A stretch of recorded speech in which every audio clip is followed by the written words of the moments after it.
What's up guys, Omar Esop here. In this video today, we are talking about reverse dieting. Does it build metabolic capacity? What's reverse dieting?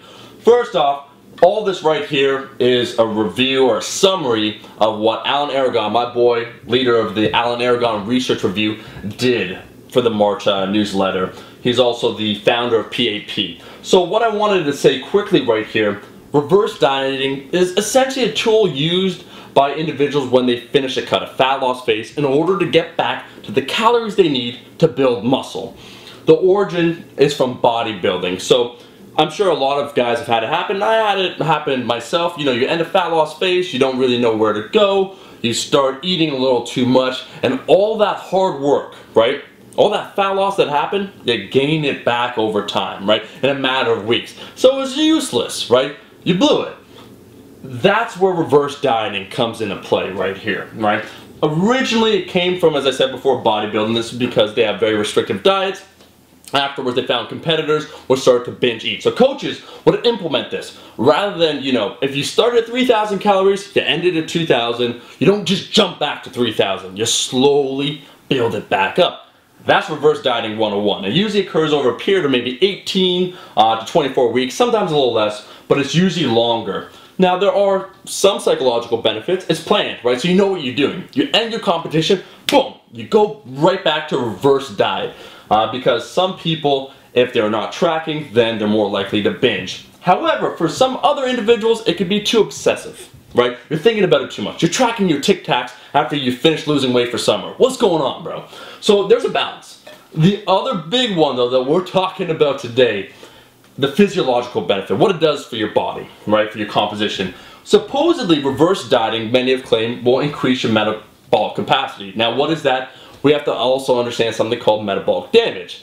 This is where what they found a lot with competitors is that they would not lose the weight they're supposed to, right? What's going on, bro, right? You're saying, Johnny Big Guns, you're supposed to lose weight at 2,000 calories, and you're not. He really has to eat 1,600 calories. So all the calculations, all the science, it just wasn't making sense. Apparently these competitors were eating very little food and not losing fat.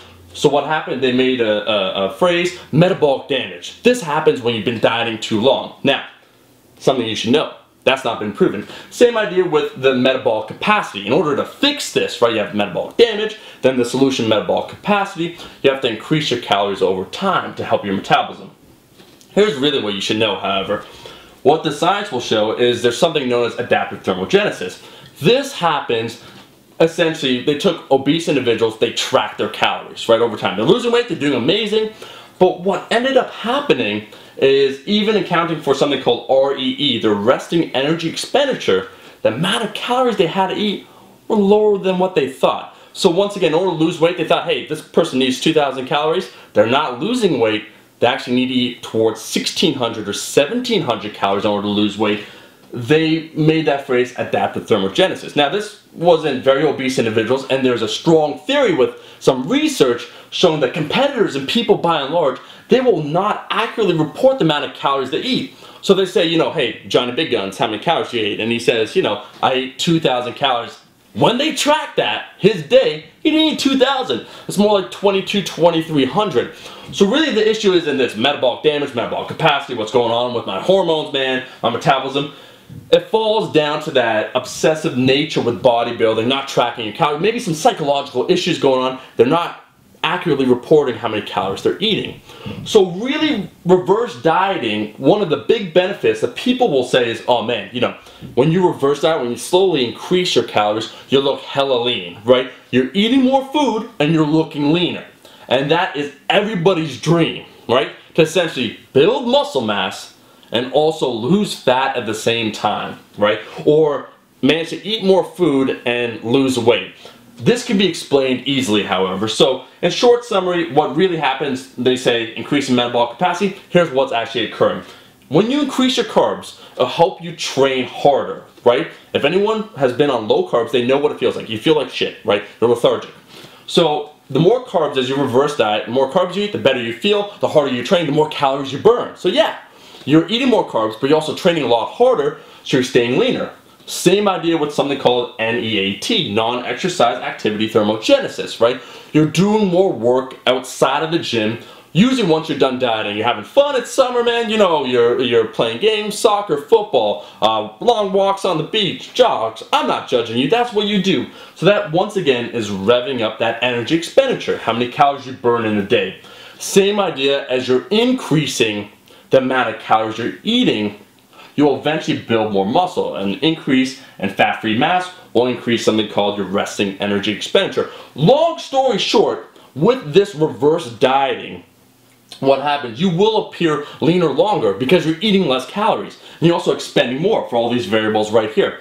So it might seem like it's working over a long period of time, but really, because you're eating less food and you're doing more work, it's naturally occurring. It's not some sort of metabolic process that's unique to reverse dieting. And that's really the point of this video.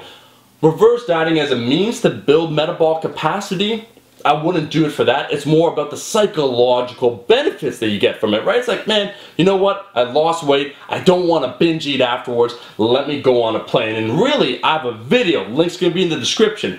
Oftentimes, coaches will recommend, you know, a long period of time, 24 weeks. So you lost weight for 24 weeks. In order to get back to a muscle mass base, it's going to take another additional 20 or 24 weeks. In the video I have and I recommend, it's usually about 6 to maybe 10 weeks, which is bearable for most. So guys, what I really talked about today, I talked about how metabolic capacity doesn't really occur with reverse dieting. Metabolic damage, to our knowledge, does not exist. You should do this for the fun of it. You should not make it, you know, needlessly restrictive or develop, you know, psychological issues related to dieting. Keep a healthy perspective all the time. And that's why I recommend essentially staying lean year-round. That's the video, guys. Link to Alan Aragon's AARR will be in the description. Thank you for watching the video. If you liked the video, make sure to like the video, and I'll be seeing all my rascals in that next video. Peace!